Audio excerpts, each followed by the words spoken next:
انصار میں ہوگا مظلوم کا ماتم ہے کرنا ہوگا، یہ تو معصوم کا ماتم ہے کرنا ہوگا۔ عزیزان محترم، کربلا اپنے دامن میں پوری ہستی کو سمیٹے ہوئے ہے۔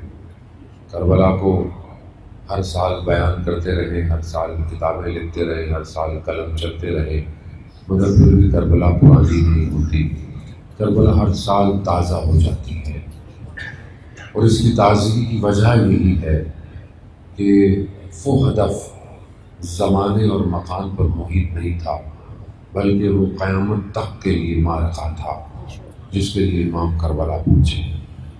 بہرحال ہمیں بھی مختلف زاویوں سے کربلا پہنچنا ہے۔ اصل ہماری گفتگو کا مقصد کربلا پہنچنا ہے، اور جب ہم کربلا پہنچیں گے تب ہی ہم ظہور کی طرف بڑھیں گے، کیونکہ بغیر کربلا کے ظہور تک پہنچنا ممکن نہیں ہے۔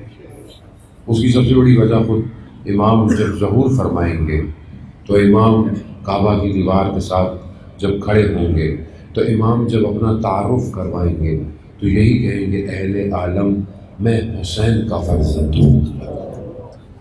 یعنی امام حسین کو دنیا پہچان چکی ہوگی، اور ہمارا فرض بنتا ہے کہ ہم پوری دنیا کو امام حسین کی شخصیت سے آشکار کریں کہ امام کی شخصیت کیا ہے، اور اس باطن میں جو چھپا ہوا معاملہ ہے اس کی طرف بڑھیں۔